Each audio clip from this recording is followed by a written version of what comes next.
va a ser el mismo. Q sub A, por supuesto, que depende del tamaño del motor y depende del tipo de motor. Solamente lo hago con fines didácticos. También lo hago con fines didácticos que las presiones máximas sean iguales. Eso sí, en la práctica nunca voy a poder conseguir. El PZ, la presión máxima de los motores diésel, siempre son mayores que las presiones máximas de un motor de gasolina. Esto está relacionado con la robustez del motor.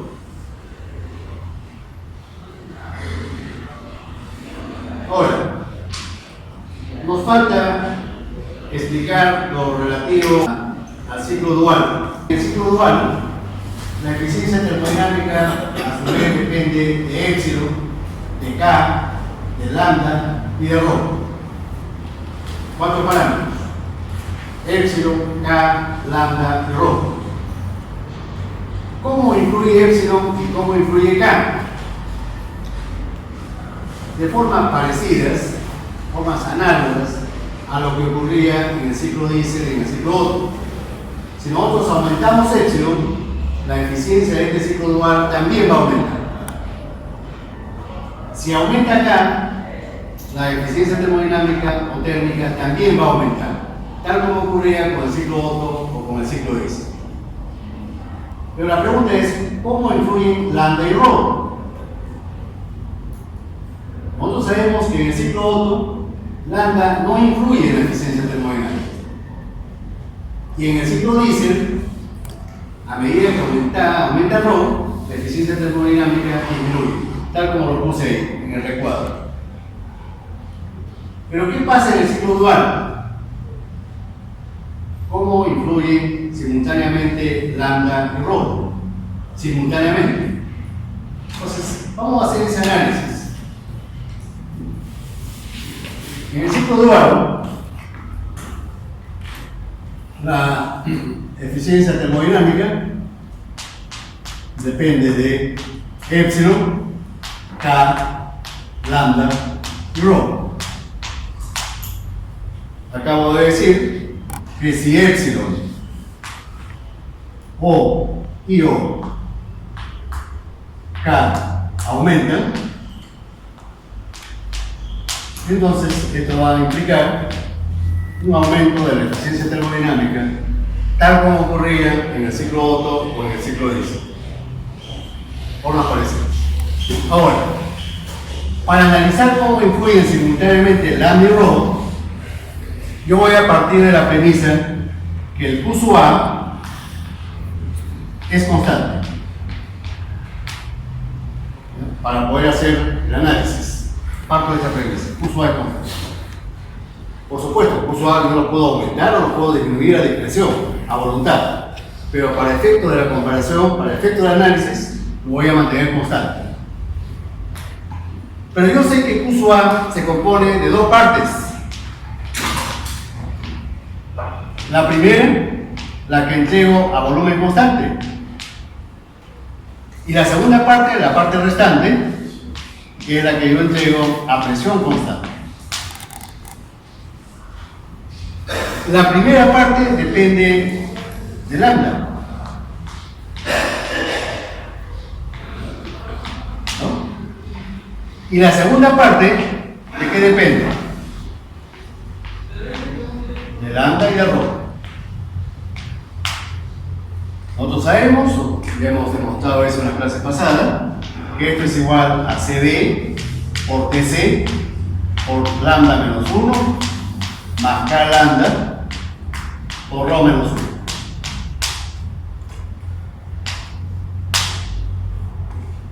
El primer sumando era proporcional a Q sub A'. Proporcional a Q sub A'. Y el segundo sumando es proporcional a ¿qué? A Q sub A 2'. Entonces, si yo quisiera mantener constante todo este término,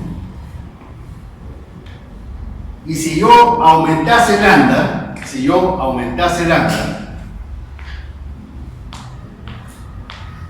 ¿qué cosa le debería ocurrir a rho? ¿no? La condición es que yo quiero mantener constante esto. Si yo quisiera mantener constante todo ese término, ¿qué cosa significa? Que lo que está entre corchetes debe mantenerse constante. Entonces, si aumenta el primer sumando, consecuentemente debe disminuir el segundo sumando. ¿No es cierto? Para que se mantenga constante. Entonces, si el primer sumando sube porque el lambda sube, ¿qué le debería ocurrir al segundo sumando? ¿Qué le debería suceder a ρ? Debería disminuir. Y viceversa, ¿no? Y viceversa. Si lambda disminuye, ρ debería aumentar. Si lambda disminuye, entonces ρ debería aumentar. Cualquiera de las dos condiciones son posibles. ¿Cuál es la que nos conviene termodinámicamente para efecto de que la eficiencia térmica sea mayor? ¿La primera o la segunda? Para que la eficiencia termodinámica crezca, ¿cuál es la que nos conviene más? ¿La primera condición o la segunda? La primera es cuando yo aumento el calor que suministro a volumen constante en el punto muerto superior, ¿cierto? Todo ese calor que yo entrego a volumen constante se convierte en energía interna, haciendo que la temperatura máxima de combustión crezca. La segunda parte del calor yo la suministro a presión constante, ¿no es cierto? Haciendo que el pistón ya se expanda. ¿Cuál es la que me conviene más? ¿Qué cosas sabemos con respecto al suministro de calor con relación a lo que hemos explicado en las clases pasadas? Desde el punto de vista termodinámico, ¿cuál es mejor? ¿El suministro de calor a volumen constante o el suministro de calor a presión constante? ¿Cuándo es mejor? ¿Suministrar el combustible o el calor cuando el volumen en la cámara es el más pequeño o suministrar el calor ya cuando el pistón se ha expandido? Cuando el volumen es constante y además cuando el volumen es pequeño, ¿no es cierto? Cerca del punto muerto superior. Esas son las condiciones óptimas para suministrar el calor y para aumentar la eficiencia termodinámica o térmica de un motor o de un ciclo teórico. Suministrar el calor en la mayor proporción posible bajo condiciones de volumen constante, volumen pequeño. Eso hace que la temperatura crezca a la temperatura máxima. Y sabemos que las reacciones químicas con altas temperaturas, ¿cómo son? ¿Cómo se comportan? Las reacciones químicas, para que sean rápidas, ¿qué condiciones tienen que cumplirse? A altas temperaturas, ¿no es cierto? A altas temperaturas. Cuando las temperaturas son bajas, la eficiencia de la combustión disminuye. Un ejemplo para que ustedes nunca se olviden de eso. Si ustedes, por ejemplo, quieren incinerar llantas de caucho, nosotros sabemos que quemar llantas de caucho en la vía pública, ¿qué cosa produce? Cuando la gente quiere supuestamente protestar, ¿no quema llantas? ¿Para qué? Para producir humo, ¿no es cierto? ¿Ese humo no es manifestación de combustión incompleta? ¿Y por qué se produce el humo? Porque las reacciones químicas se están produciendo a bajas temperaturas. Y el caucho nunca se va a quemar completamente así. Si yo quisiera quemar caucho, incinerarlo, sin contaminar, ¿qué tendría que hacer? Que ese quemado se lleve a cabo en incineradores de muy altas temperaturas. Quemar el caucho, por ejemplo, a 2500 grados centígrados o más quizás. Y así voy a poder quemar todo el caucho sin producir humo y sin contaminar. Claro, ese ejemplo no tiene que ver directamente con el motor, pero yo lo hago para que se acuerden. Las reacciones químicas, para que sean eficientes, para que sean rápidas, tienen que realizarse necesariamente a altas temperaturas. Si la temperatura de combustión baja, la eficiencia se vuelve baja, disminuye, y la combustión se vuelve lenta e incompleta. Por eso, desde el punto de vista termodinámico, lo que conviene es suministrar que crezca Q sub A' y que disminuya consecuentemente Q sub A2'. O en otras palabras, que crezca lambda y disminuya rho. Entonces, con la primera condición, lo que yo voy a conseguir es que la eficiencia termodinámica aumente. Y con la segunda, la eficiencia termodinámica va a disminuir. Obviamente que nos conviene la primera, que Q sub A' crezca. ¿Cómo lo podemos demostrar eso, por lo menos gráficamente? ¿Cómo lo podemos demostrar?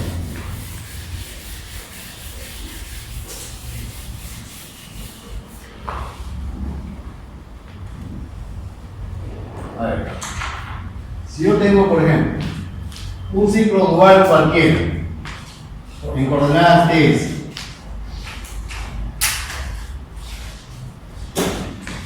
voy a dibujar un ciclo dual cualquiera.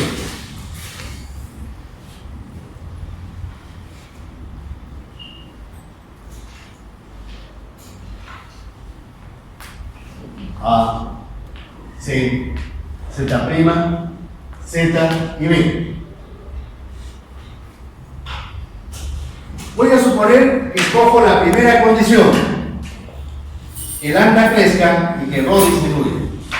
Voy a ver que efectivamente ocurre eso y que la eficiencia va a aumentar. Quiero demostrar eso. Entonces, si lambda crece, ¿qué punto es el que se desplaza a la derecha? Si yo quiero que crezca lambda, ¿qué punto se va a mover en ese ciclo? ¿Z o Z'? Z'. Z' se mueve hacia la derecha. Z' acá. Ahora, si yo mantengo el Q sub A constante, quiero mantener el Q sub A constante, el calor total, Q sub A constante. Ya sabemos que el Q sub B debe disminuir, el Q sub A', 2', perdón. ¿No? Si Q sub A' crece, Q sub A2' debe de crecer, debe de disminuir. Y entonces, ¿dónde debe ubicarse el punto Z para el ciclo amarillo? ¿Dónde debe ubicarse el punto Z para el punto amarillo? Para que los calores totales sean iguales. Con respecto a este punto Z, ¿dónde debe estar? ¿A la izquierda o a la derecha? Izquierda, efectivamente. Dibujo una curva isométrica y debe ubicarse a la izquierda. Entonces tendría el ciclo ZB. ¿Cuál de estos dos ciclos rechaza más calor? ¿El ciclo amarillo o el ciclo blanco? ¿Cuál de esos dos rechaza más calor al medio exterior?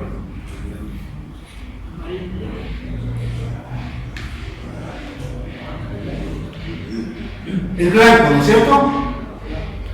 El amarillo rechaza menos calor. El amarillo solamente rechaza esta cantidad. Esto de acá. Eso es lo que rechaza el ciclo amarillo. ¿Y el ciclo blanco?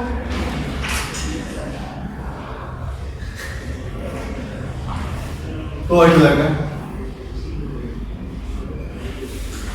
Más, ¿no? Por lo tanto, ¿cuál es más eficiente? El amarillo. Ahora, ¿qué hubiera pasado si yo hubiera escogido la segunda condición? Que lambda decrezca y que rho aumente. Pues, obviamente, bajo esas condiciones, el punto Z' se hubiera ubicado más a la izquierda. ¿no es cierto? El punto Z tendría que ubicarse más a la derecha. Y tendría yo el ciclo anaranjado.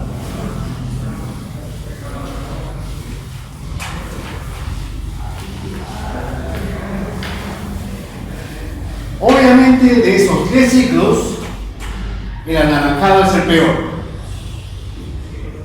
Es el que rechaza más calor al medio exterior. Y vemos que en este ciclo anaranjado, la temperatura de inicio del proceso de escape, si es que yo quiero relacionarlo con el motor real, la temperatura en T era más alta.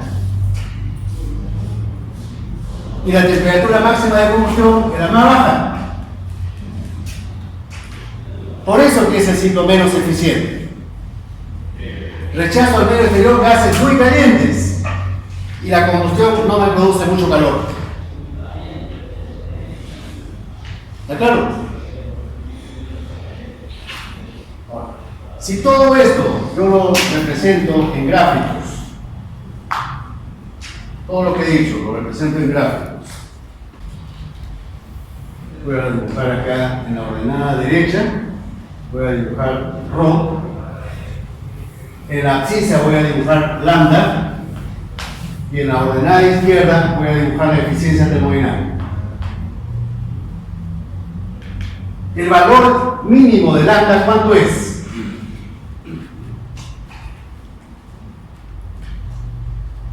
¿Cuál es el valor mínimo de lambda? 1. ¿Cuál es el valor mínimo de ρ? 1.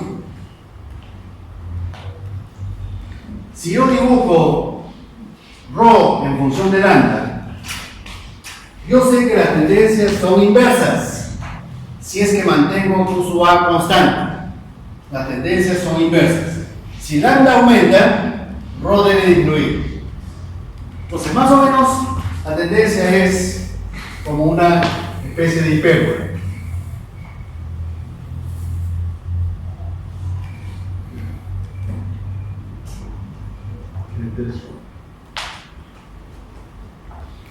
Ya sabemos que cuando lambda es igual a 1, el ciclo dual se convierte en ciclo Otto, ¿no es cierto? Y cuando ρ valga 1, el ciclo dual se convierte en ciclo diésel. Entonces, la curva de eficiencia termodinámica va a ser algo así.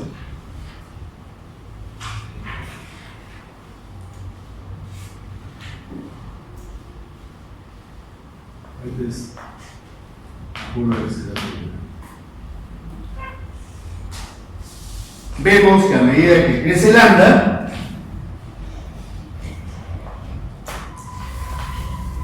ρ disminuye y además la eficiencia termodinámica crece, manteniendo Q sub A constante. Entonces, ¿qué cosa me convendría a mí para en aras de que la eficiencia termodinámica sea la máxima posible? ¿Qué me convendría?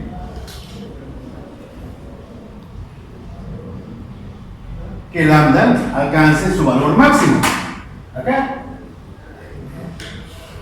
Pero en ese punto, el lambda máximo teórico, ¿cuánto vale ρ? 1. Pero ese ciclo ya no es el ciclo dual.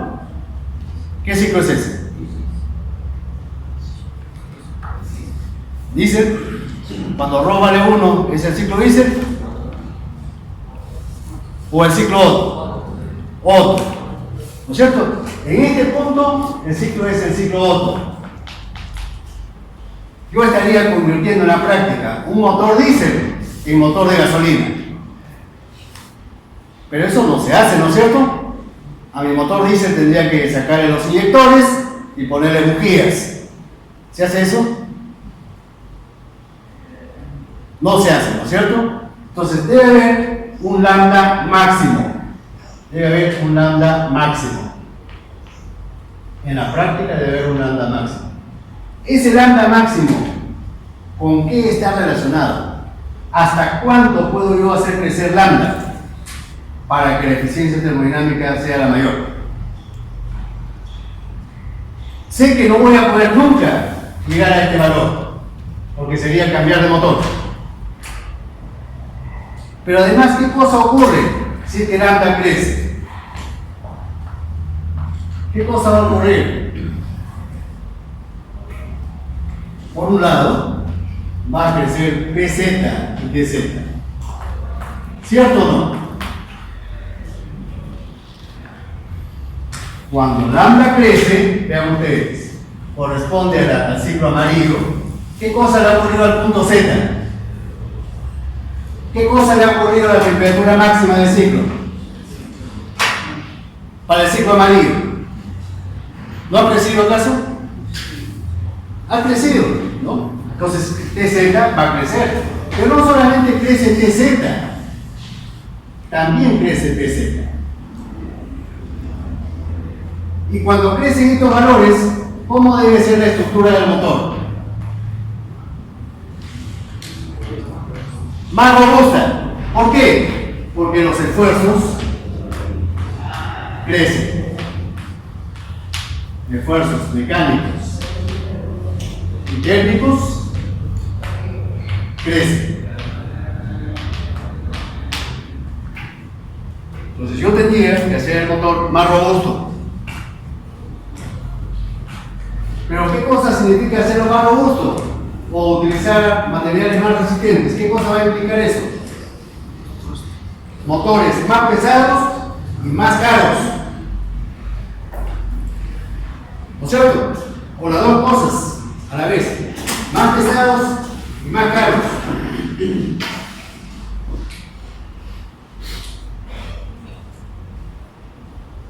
Entonces hay valores máximos de lambda.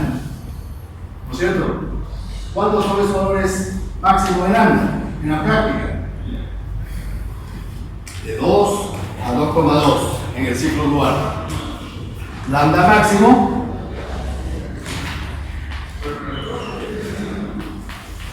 2 a 2,2. Si yo hubiera dibujado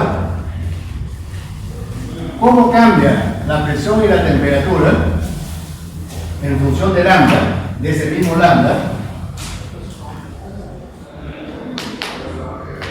PZ, TZ acá, lambda hubiera crecido así, PZ, perdón, PZ, y TZ así.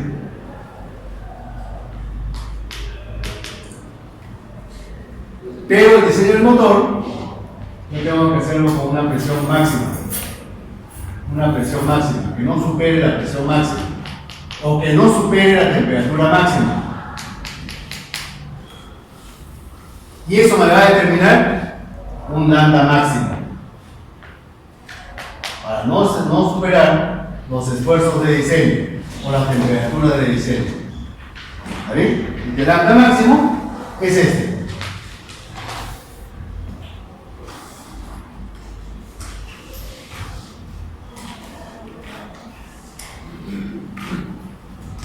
Entonces los esfuerzos mecánicos y térmicos son lo que me limitan el valor de lambda. Ahora, surge inmediatamente una pregunta. ¿Y si yo quisiera a propósito hacer que lambda crezca en un motor real? ¿Qué cosa hago? Si yo quisiera a propósito que lambda crezca en un motor real, ¿qué cosa hago? ¿Cómo consigo eso, que lambda crezca en un motor real? ¿No es cierto? A ver, ustedes me responden. Si lambda crece, eso no es sinónimo de que la primera parte del calor que se suministra se realice de forma más explosiva.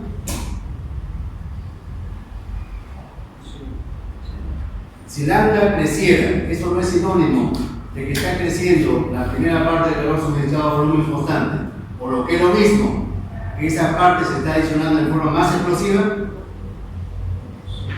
Sí, ¿no? ¿Recuerdan ustedes qué cosa ocurría cuando yo traía un balón de gas y dejaba escapar por un cierto tiempo ese gas con las puertas y ventanas cerradas? Al principio no es cierto que ocurría una explosión rápida, instantánea, y después ya una combustión más lenta, más silenciosa, menos explosiva. ¿No es cierto? Así describí mi ejemplo. ¿Y en el motor qué va a pasar? En un motor real, ¿qué va a pasar? ¿Cómo yo interpreto lambda? ¿Cómo lo interpreto en un motor real? ¿Cómo puedo hacer en la práctica que lambda crezca en un motor real? Voy a poner nuevamente el ejemplo que puse en la clase pasada. Habíamos dibujado un pistón dentro de un cilindro y este motor, en la cabeza del pistón, un agujero de tipo toroidal y un inyector. ¿Cuánto tiempo pasa desde que se inyecta hasta que el combustible se autoenciende? En milisegundos, de 1 a 2 milisegundos en motores modernos, rápidos. El tiempo que transcurre entre el momento en que yo inyecto y el momento en que se autoenciende el combustible pasa 2 milisegundos. En esos 2 milisegundos el cigüeñal por lo menos gira sus 15 grados. ¿Está claro? Ahora, ¿por qué pasa? ¿Por qué transcurre? ¿Por qué no es instantáneo el autoencendido? ¿Por qué el combustible no se autoenciende instantáneamente? Porque el combustible primeramente tiene que calentarse. Por más pequeñito que yo pulverice a alta presión, esas gotitas tienen que calentarse. Esas gotitas que se calientan tienen que evaporarse. ¿No es cierto? Ese vapor que se va formando tiene que difundirse a través del aire. Una vez que se difunde en el aire, tiene que mezclarse con el aire. Y cuando la temperatura de ese vapor y de esa mezcla alcance un valor determinado, recién se autoenciende. ¿Cuánto tiempo ha pasado desde que yo he inyectado? De 1 a 2 milisegundos. ¿Está claro? Ahora, ¿qué pasaría si yo, en vez de inyectar petróleo diésel, inyectase queroseno? ¿Qué tal si yo, en vez de diésel, inyecto queroseno? ¿Cómo creen ustedes que el queroseno se autoenciende con respecto al diésel 2? ¿Más fácil o más difícil? Más difícil, efectivamente. Si yo inyectase queroseno, el tiempo transcurrido va a crecer. Ya no serán 2 milisegundos, serán 3 milisegundos. Y entonces, ¿qué le va a pasar al vapor? La cámara se va a llenar de vapor de queroseno. Cuando aparezca el autoencendido, ¿qué va a ocurrir? Una mini explosión más fuerte que cuando yo quemo diésel 2. Un golpeteo. Yo lo voy a escuchar como un ruido fuerte. ¿Qué pasaría si en vez de quemar queroseno, quemo gasolina? La gasolina se autoenciende más difícilmente todavía que el queroseno. Y puede ser que incluso ni siquiera se autoencienda. ¿Qué va a pasar? La cámara se va a llenar completamente de vapor de gasolina. Y cuando aparezca el autoencendido, todo ese vapor va a explotar. Cuando hablo de explotar, eso no se va a traducir finalmente en un crecimiento de lambda. ¿No es cierto? Entonces, si yo utilizara un combustible con mayor temperatura de autoencendido, ¿qué efecto va a tener eso sobre el lambda? Si yo utilizara un combustible con mayor temperatura de autoencendido, lambda va a crecer, tal como ocurre cuando quemo gasolina en el motor. Si si yo utilizara gasolina, lambda crece. ¿Por qué? Porque la temperatura de autoencendido ha crecido. La cámara se va a llenar de vapor hasta que se autoencienda. Y cuando ocurra eso, va a explotar. ¿Está claro? Entonces yo puedo así controlar lambda a través del combustible. Ahora, esto mismo que he hablado, también se puede explicar uno con la fórmula que aparece arriba. Si el calor QA fuese constante, ¿qué significaría con respecto al denominador de este quebrado? Con respecto a este. Al denominador. Si QA se mantuviese constante. Incluso en la pizarra lo puse, ya lo borré por supuesto, pero lo puse en algún momento. Todo ese denominador no es proporcional a QA. Y si QA es constante, todo ese término no sería constante también. ¿Qué cosa es lo que va a variar entonces? El numerador del quebrado. ¿Cuál es el numerador del quebrado?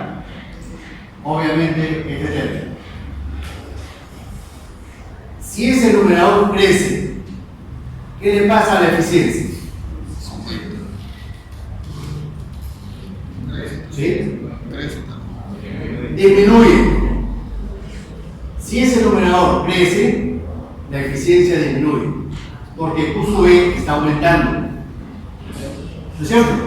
Ahora, si yo sé que lambda, cuando lambda crece, rho disminuye y viceversa, ¿qué me conviene entonces, matemáticamente?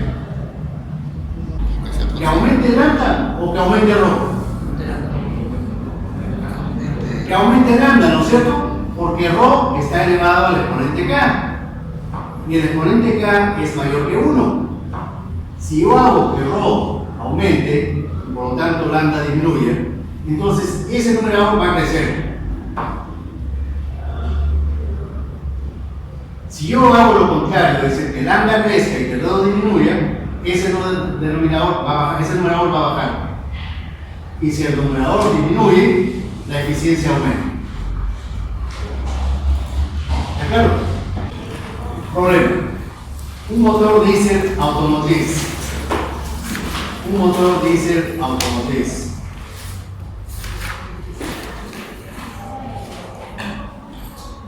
Tiene una relación de compresión de 17 a 1. Epsilon vale 17. Y trabaja con una mezcla aire-combustible,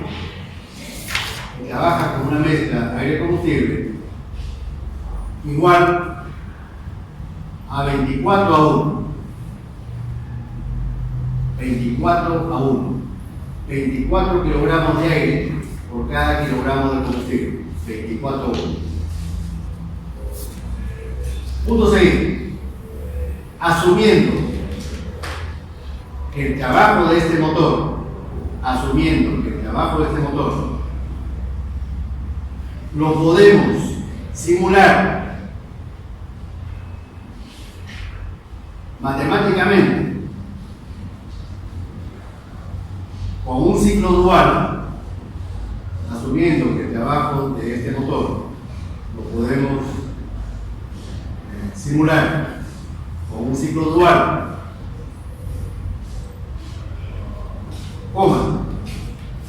en el cual la fracción de calor suministrado a volumen constante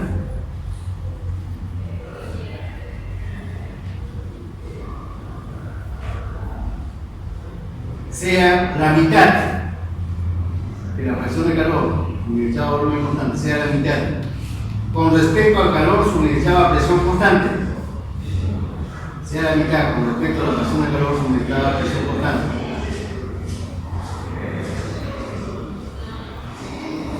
Y que además durante la combustión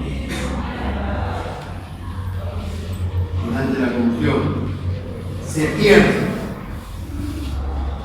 el 25% del poder calorífico inferior del combustible, que durante la combustión se pierde el 25% del poder calorífico inferior del combustible. Calcular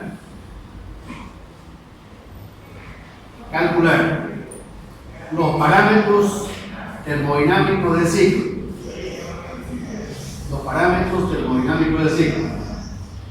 Eficiencia y presión media.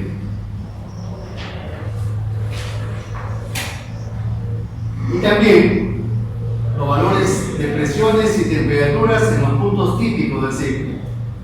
Y los valores de presión y temperatura en los puntos típicos del ciclo. Punto seguido. Asumir que P sub A es igual a un bar. T sub A igual a 300 Kelvin. T sub A 300 Kelvin. K igual 1,32. 1,32. Y el poder calorífico inferior del combustible, HU igual a 42.500 kilojoules por kilogramo. A ver, ¿cómo lo solucionamos el problema? Lo voy a plantear.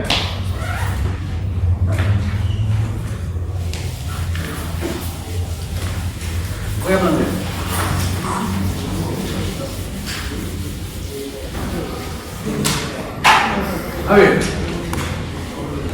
los parámetros de presión y temperatura en los puntos típicos. Comienzo por P sub C y T sub C. P sub C sería igual a P sub A por epsilon a la K. Y T sub A, o T sub C, perdón, T sub A por epsilon a la K menos 1.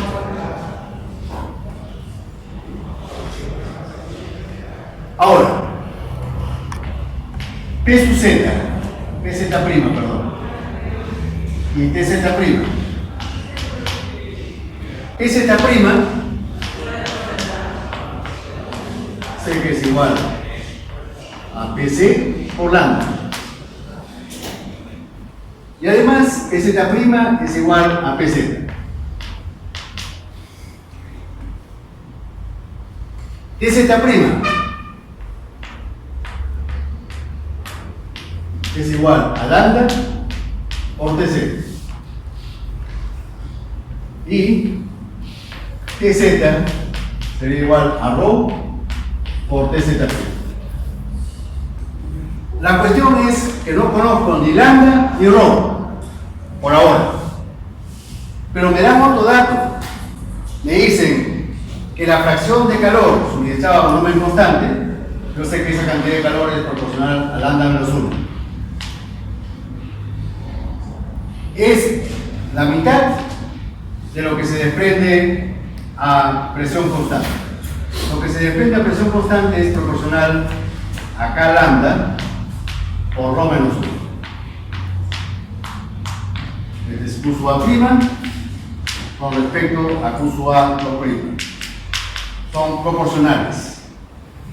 Y esto vale 1 metro.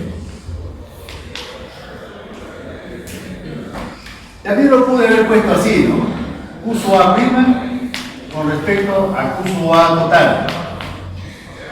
Y esto va a ser igual a lambda menos 1 sobre lambda menos 1 más K lambda por ρ menos 1.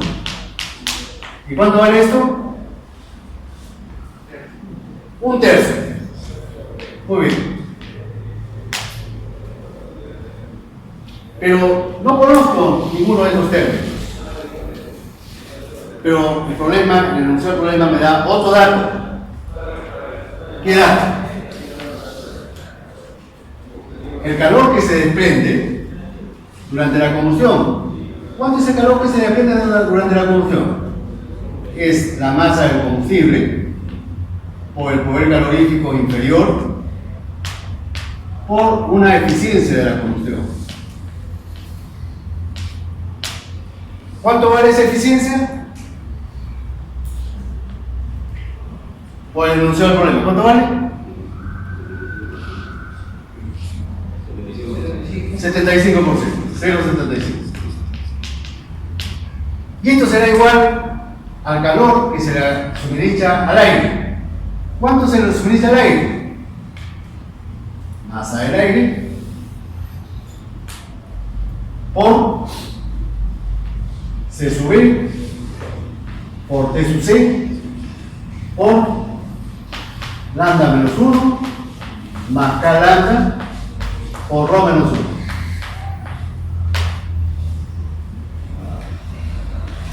Si yo paso la masa del combustible al otro término, al otro lado de la ecuación, resulta que esto es dato. ¿Cuánto vale? 24. Y entonces lo que voy a despejar yo aquí, ¿qué cosa es? Lo que está entre corchetes. ¿Para qué? Para reemplazarlo en esta última relación, en esta. Acá lo reemplazo. ¿Y qué cosa obtengo? Lambda. ¿Cómo asumo C sub B? No es dato, ¿no? ¿Cómo asumo C sub B? C sub B, sé que es R sobre K menos 1. Estoy considerando como sustancia de trabajo al aire, que es 0,287. Y el K es dato. 1,32 menos 1. De ahí obtengo el C sub B. ¿Está claro? Ya obtengo lambda. Y a partir de lambda obtengo rho. Con lambda y rho ya puedo calcular estos términos, todos.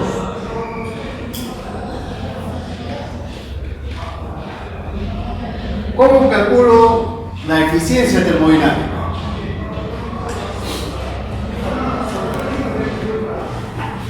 ¿Cómo calculo la eficiencia termodinámica? Uno podría decir con la fórmula, ¿no? Con esa fórmula de ahí. ¿Es válido eso? No. ¿Por qué no? Porque ahí estoy asumiendo que no hay pérdida durante la combustión. En el ciclo teórico no hay combustión incluso. El calor proviene del exterior. ¿No es cierto? Y acá estoy considerando pérdidas en la combustión. Entonces yo tengo que calcular la eficiencia de esta forma. Trabajo neto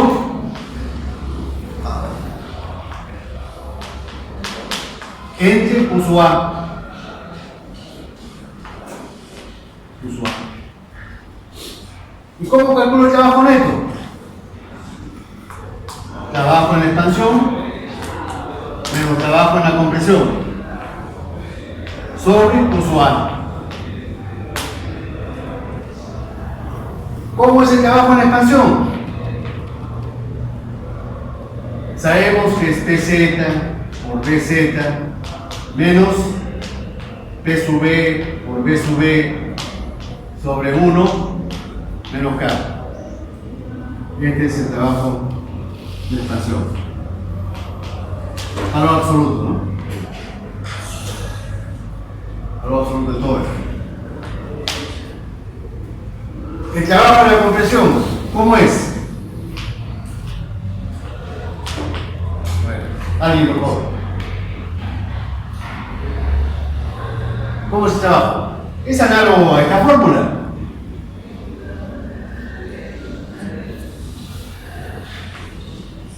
P sub C por P sub C, P sub A por P sub A sobre 1 menos K.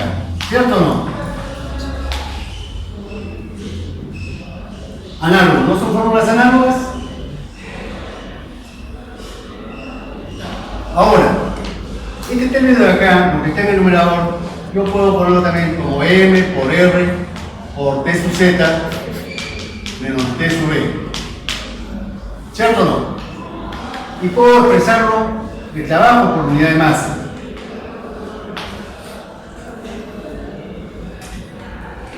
Entonces, 1 sobre acá. Lo mismo hago en la compresión, ¿no? R por T sub C menos T sub A por 1 menos K. Valor absoluto. Y acá pongo la masa. Masa del aire. Entonces,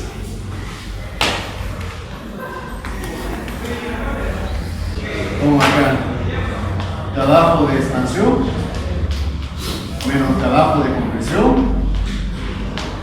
sobre el poder calorífico por la masa del combustible sobre la masa del aire, porque esto por kilogramo de aire.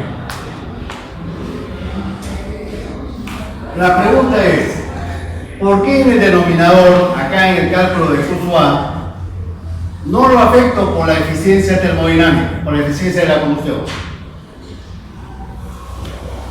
Aquí no estoy poniendo por la eficiencia de la combustión. No va esto. Porque en este cálculo de la eficiencia termodinámica se considera el máximo calor contenido en la energía química del combustible, sin pérdidas.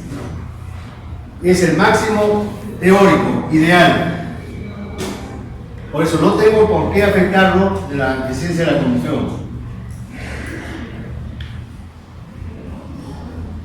¿Está claro? Y la presión media, ya les encargo por ustedes lo sí. Entonces, en caso uno dijera que hay una eficiencia en la combustión, de frente aplicamos la fórmula. Sí. Efectivamente.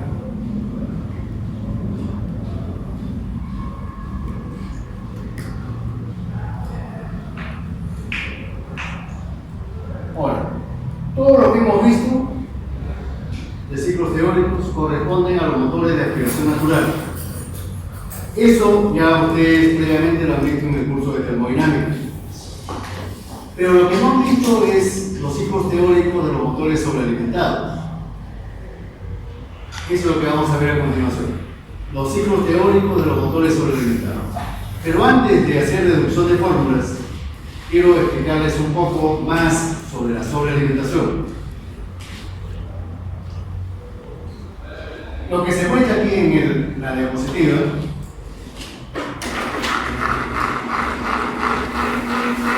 es un turbo compresor. El lado izquierdo corresponde al compresor y el lado derecho a la turbina. Este elemento que se ve aquí es el rotor del compresor, el rotor. Esta es la entrada del aire. Noten ustedes que el aire ingresa axialmente, de izquierda a derecha. A todo este cuerpo externo, que es de color aluminio, se le llama carcasa. Carcasa del compresor. Y los mecánicos le llaman caracol. Noten ustedes que dentro del caracol, la carcasa, hay un conducto toroidal. Un conducto toroidal.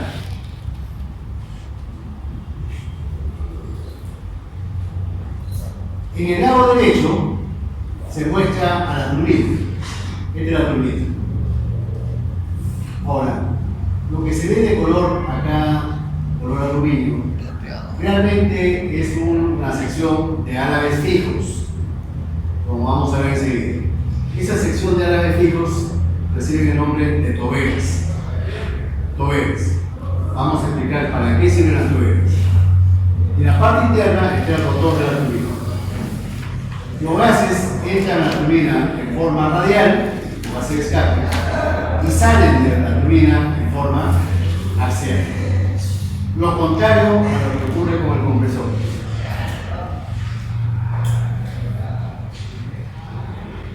Pero la sobrealimentación de un motor no necesariamente es como un turbo. También la sobrealimentación puede ser o un compresor accionado mecánicamente por el propio motor a través de un sistema de transmisión. Es decir, el propio cigüeñal arrastre al rotor del compresor. En los motores automotrices, lo que es más común es la presencia de un turbocompresor, sobre todo en motores diésel. Y en los motores muy grandes podría haber un sistema mixto, una primera etapa con una sobrealimentación mecánica y la segunda etapa con una sobrealimentación a través de un turbocompresor.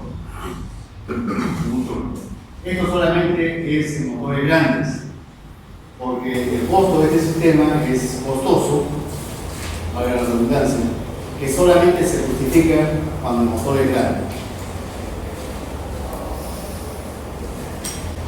Este es el esquema de un motor con su turbo. Vean ustedes, el turbo relativamente es pequeño si lo comparamos con el tamaño del motor. En el lado izquierdo se muestra la parte del compresor y en la parte derecha la parte de la turbina. Noten ustedes que al compresor le entra aire del exterior en forma axial y después sale comprimida, el aire sale comprimido en forma radial. Pero durante la compresión, lamentablemente, no solamente aumenta la presión del aire, sino que también aumenta la temperatura del aire. Entonces el aire puede salir a 100, 120, 130, 140 grados centígrados. Eso obviamente no es muy conveniente que el aire se haya calentado. ¿Por qué? ¿Qué cosa va a provocar ese aire caliente? Que la densidad del aire al salir del compresor no sea tan alta. Si nosotros de alguna forma pudiéramos enfriar al aire que sale del compresor, ¿qué cosa ganaría? Que la densidad aumente. Y si la densidad aumenta del aire, ¿qué cosa va a ocurrir? Va a haber mayor flujo másico de aire que ingresa al motor.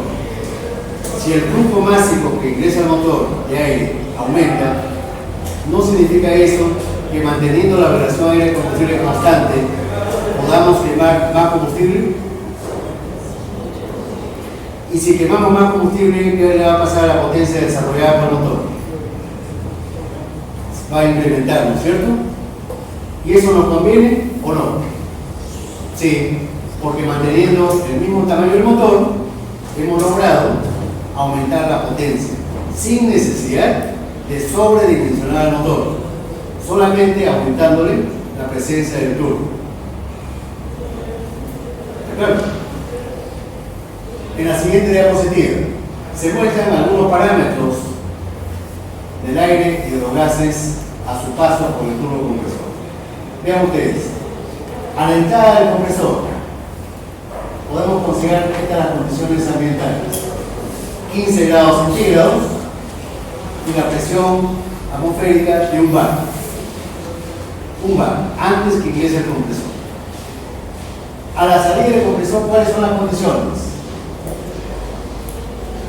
La presión ha aumentado a 2,4 bares absolutos y la temperatura, desafortunadamente, lamentablemente, también se incrementó a 120 grados centígrados.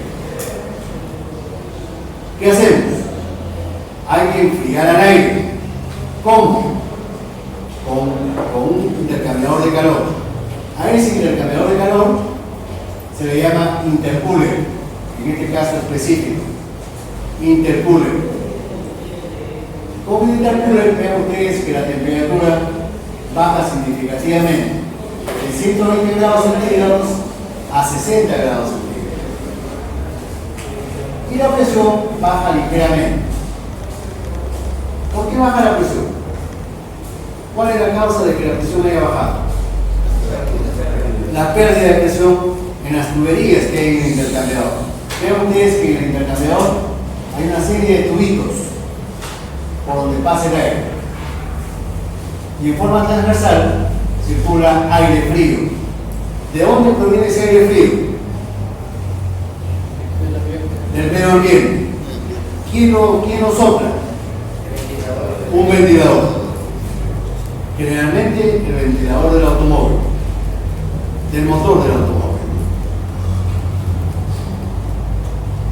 Noten ustedes, idealmente se puede considerar que la presión no cambia, que la presión es constante, pero eso es solamente teóricamente, idealmente.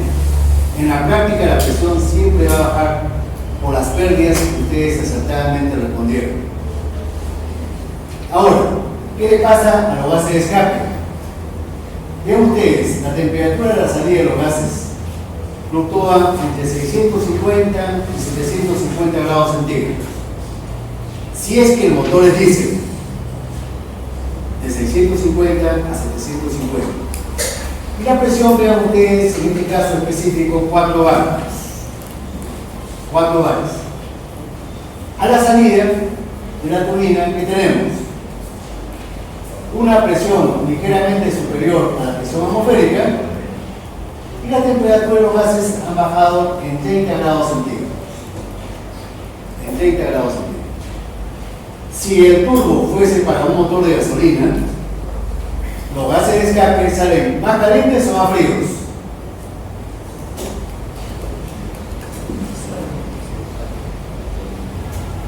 Al inicio de esta clase hice un comentario con respecto a esto.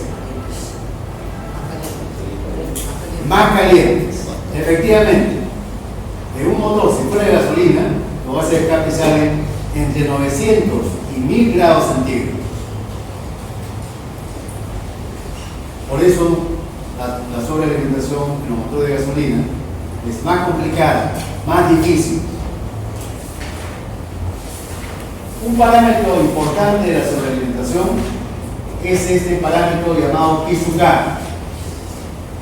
Es una relación de presiones. La presión a la salida del compresor con respecto a la presión de entrada. Presión de salida con respecto a la presión de entrada. P/K sobre P/0. Más o menos en los motores automotrices eso está entre 1,6 y 2 o 2,2. 1,6 hasta 2 o 2,2. En este caso particular, P/K, ¿cuánto vale?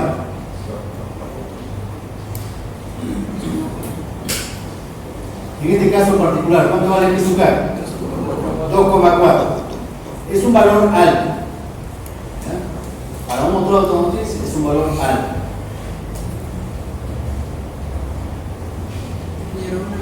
Sí. Sí. Anterior. La turbina ahí no resta trabajo el pistón ahí, porque los gases de escape hacen como que lo frenan, ¿no? La turbina. Sí.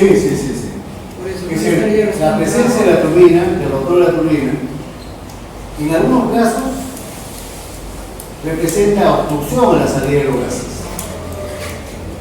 Es más difícil que los gases salgan. Sobre todo eso ocurre cuando el motor trabaja a bajas velocidades. Había yo hecho un comentario anteriormente que el turbo es un accesorio que lamentablemente solamente funciona óptimamente a alta velocidad del motor y del vehículo. A baja velocidad es un motor con turbo, es un motor lento. Los mecánicos le llaman un motor chancho, lento. Una de las razones de esa lentitud es que el turbo a bajas velocidades es ineficiente. La turbina se mueve lentamente y más que todo sirve de obstáculo a la salida de los gases. Si Si la turbina se mueve lentamente, obviamente el compresor también lo va a hacer lentamente. El compresor no va a comprimir, no va a servir para el objeto que queremos. Bueno, de esto ya hablamos ligeramente al inicio, ¿no? Este es el compresor, el rotor del compresor, esta es la carcasa del compresor, y en el lado derecho está el rotor de la turbina y la carcasa de la turbina, por el caracol. La entrada en el compresor es axial y la salida radial. En la turbina es al revés. Ingresa radialmente al rotor de la turbina y finalmente los gases de escape salen al medio ambiente en forma axial. El tubo toroidal, tanto en el compresor como en la turbina, la sección transversal de ese toroide no es constante, sino que a medida en el compresor, a medida que el toroide nos va acercando más al motor, ¿qué le pasa a la sección transversal? Y si vean ustedes cómo se mueve el aire. A medida que nos acercamos al motor, ¿qué le pasa a la sección transversal de este toroide? Aumenta.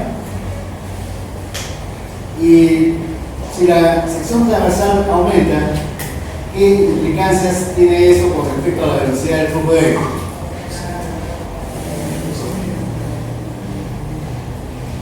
A medida que nos acerquemos al motor, el aire se va a ir frenando, se va a ir desacelerando. Y por la ecuación de Bernoulli, ¿qué sabemos? ¿Qué le pasa a un fluido que se va desacelerando? ¿Qué le pasa a la presión? Aumenta.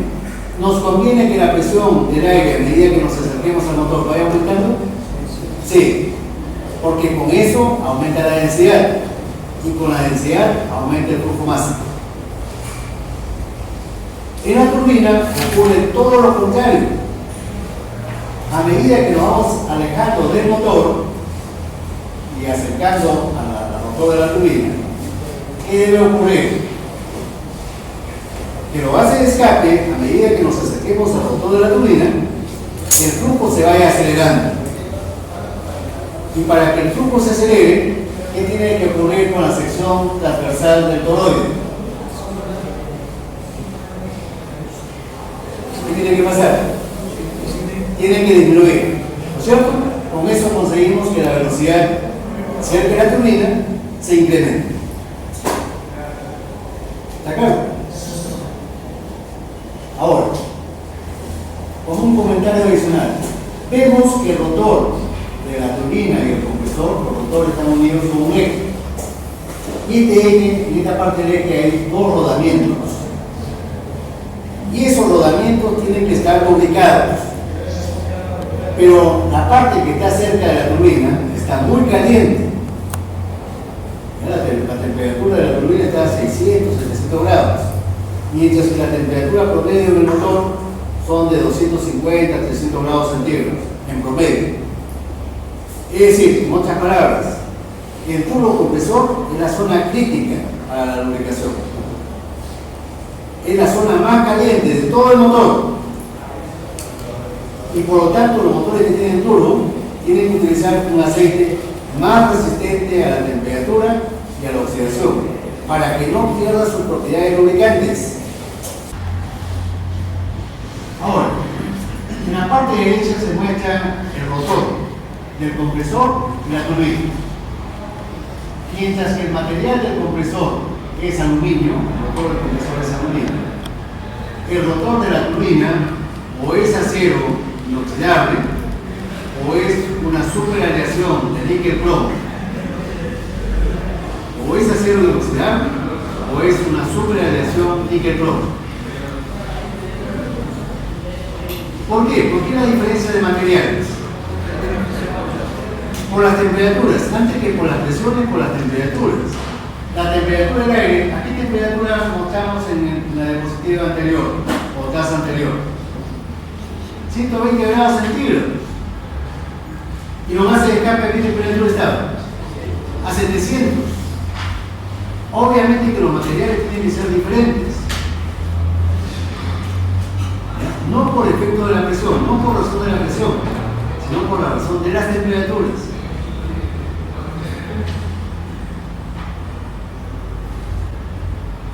Acá, en la parte izquierda, en la parte superior izquierda se ve el esquema de un compresor seccionado, y en la parte inferior se muestra la sección de una turbina, la mitad de una turbina, también seccionada. Ahora, en el compresor, además del motor del compresor, hay unos elementos que son álabes fijos, los elementos 4 son álabes fijos, una sección de álabes fijos. ¿Cómo se llama esta sección de álabes fijos? Difusor, álabes difusores o difusor simplemente. Noten ustedes que la sección de paso entre álabes sucesivos va creciendo. Acá es pequeño a la salida del compresor y acá es grande cuando ya entra a la carcasa. ¿Qué cosa ocasiona este aumento de la sección de paso?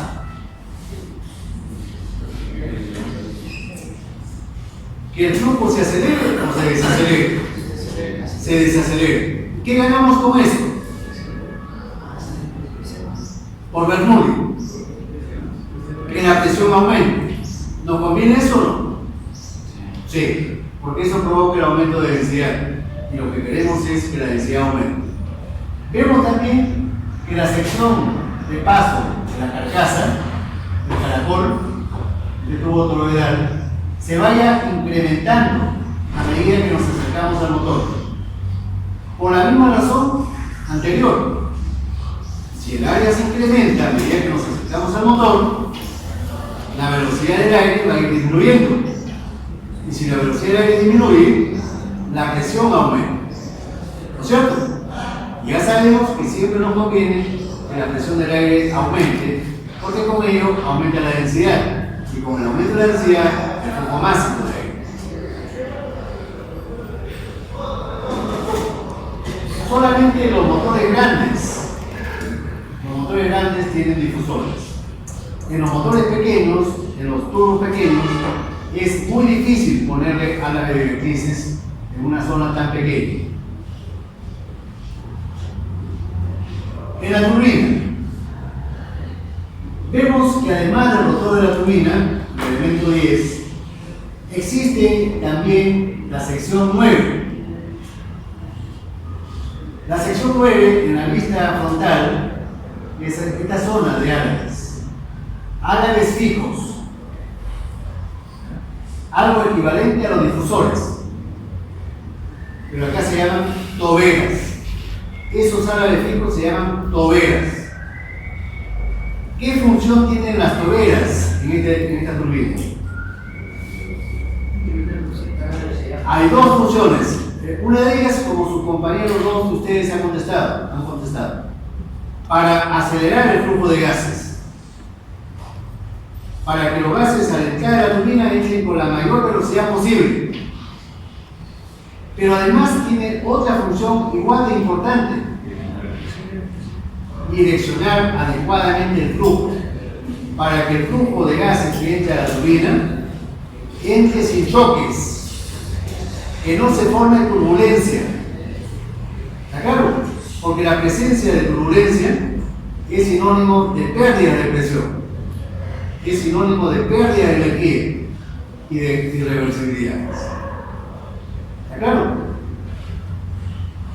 Además vemos que esta es la salida del motor, ¿no? Y a medida que nos alejamos del motor, ¿qué le pasa al caracol? ¿Qué le pasa a la sección de paso del caracol?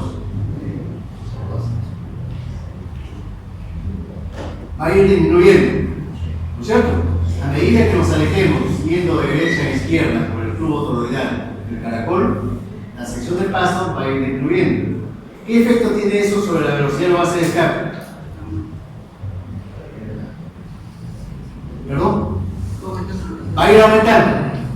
Y si la velocidad aumenta, ¿eso nos sirve o no? Para el accionamiento de la turbina, ¿eso nos sirve? Sí. Esa es una condición para que el trabajo de la turbina sea eficiente. Que los gases ingresen con la mayor velocidad posible, con la mayor energía cinética posible. Eso hace eficiente el trabajo de la turbina. ¿Ya? Aquí el objetivo no es presión ni nada por el estilo. El objetivo es que la energía cinética a la entrada de la turbina sea la mayor posible. Ahora, se han dibujado dos triángulos a la entrada del motor de la turbina y a la salida del motor de la turbina. Pero son triángulos especiales, son triángulos vectoriales. ¿Cómo se llaman estos triángulos en mecánica, en turbomáquinas? Triángulo de velocidades. Triángulo de velocidades. Es una herramienta muy útil cuando uno analiza turbomáquinas. ¿No es cierto? En este triángulo de velocidades hay tres vectores de velocidad. C1 es la velocidad absoluta del fluido, del gas en este caso. W1 es la velocidad relativa de los gases con respecto al rotor de la turbina. De los gases con respecto al rotor de la turbina. Y U1 es la velocidad tangencial del rotor de la turbina. Vean ustedes que el vector W1 cumple un requisito especial.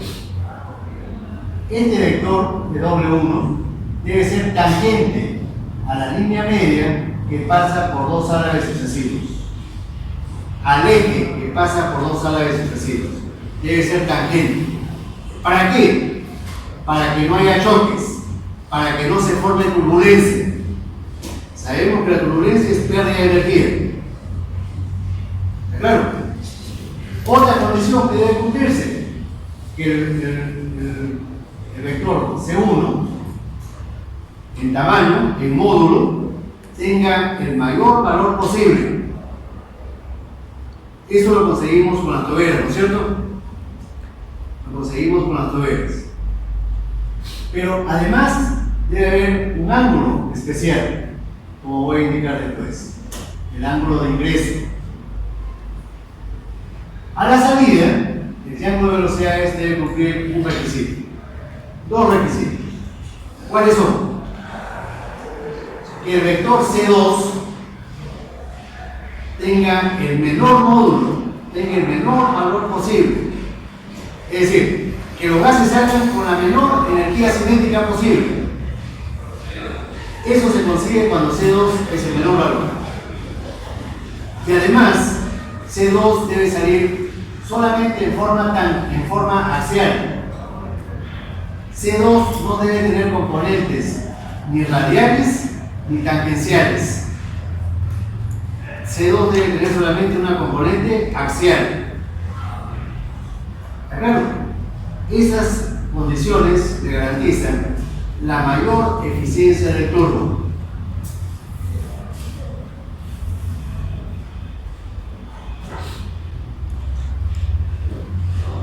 Pero vean ustedes, acá se muestra esquemáticamente lo que está dibujado acá. Esquemáticamente, lo que está dibujado acá, lo he agrandado. El triángulo de velocidades con altas cargas y con alta velocidad del motor está representado por el triángulo verde. ¿Y por qué no doy cuenta que es el triángulo verde y no el rojo?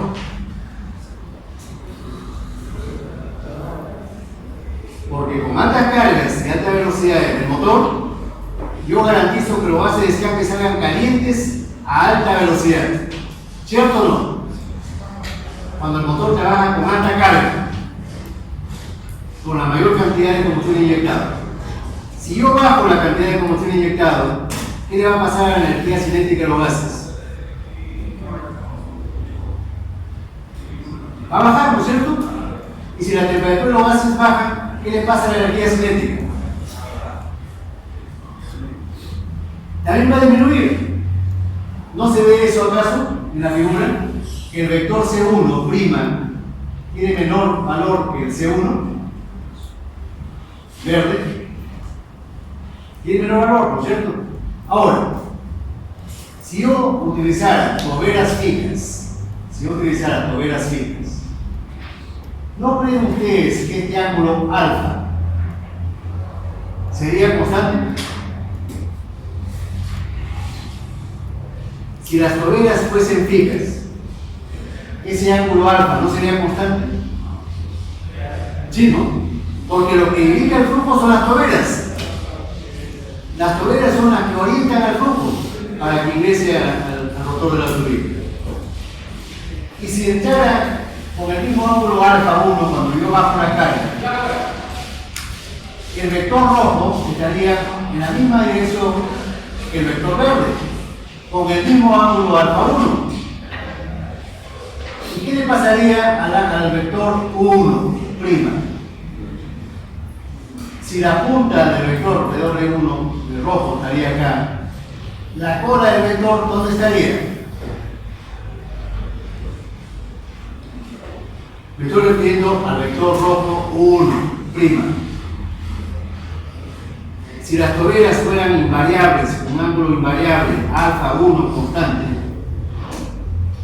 y el vector rojo, la punta del vector rojo, no estaría acá, sino en este punto. ¿O no? ¿Y la cola del vector dónde estaría? A la derecha.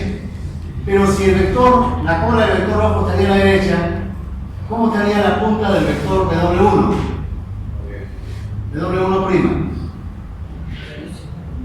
Más inclinado, ¿cierto? Ya no estaría tangencial al eje que pasa entre dos álabes sucesivos. ¿Y qué cosa ocurre cuando el vector de W1 no pasa tangencial por el eje de los álabes? Se forman turbulencias, se forman choques. ¿Y con ello qué cosa ocurre? La eficiencia del turbo baja, la velocidad del turbo baja y la turbocompresión ya no es tan efectiva. Por eso que en la actualidad todos los motores diésel modernos, por ejemplo, todas las camionetas 4x4 modernas de última generación, todas tienen turbocompresor con turbina de geometría variable. Así se le llama cuando los álabes de las toberas son móviles, son giratorios. Vean ustedes, eso lo conseguimos con este dispositivo. Cuando la velocidad del motor es pequeña, de baja velocidad, y la cantidad de gases que emite el motor es pequeña, las toberas se cierran. Las toberas se cierran, tal como ocurre aquí en este vector rojo. Alfa 1 ha disminuido. Mientras que cuando el motor trabaja con altas cargas y altas velocidades, ¿qué le pasa a las toberas directrices? Giran y se abren más el paso de los gases hacia el rotor de la turbina. Es decir, alfa aumenta, ¿cierto o no? Alfa aumenta, tal como se ve aquí, alfa ha aumentado con respecto al valor inicial. Pero eso solamente lo podemos conseguir cuando las toberas son móviles, cuando cada toberita puede girar alrededor de su eje. Y todo eso se consigue con este mecanismo. Ese mecanismo es asistido por un servomecanismo. Realmente no es un mecanismo total, es un servomecanismo. ¿Y qué cosa es un servomecanismo? Un mecanismo accionado hidráulica o neumáticamente. Y todo controlado por una computadora. ¿Qué les parece? Eso solamente se puede conseguir en los vehículos, en los motores de última generación, donde haya una computadora. La computadora le va a ordenar a las toberas cuánto se abre o cuánto se cierra. Eso no se puede hacer manualmente. Eso tiene que hacer un servomecanismo. Y el servomecanismo controlado por una computadora. Eso, con este sistema, permite que estas camionetas alcancen una potencia muy alta cuando pongo activo el turbo. En estas camionetas yo le puedo poner la versión con turbo accionado. Y cuando el turbo se acciona, el motor recobra una potencia muy alta. Eso es todo y les agradezco la atención.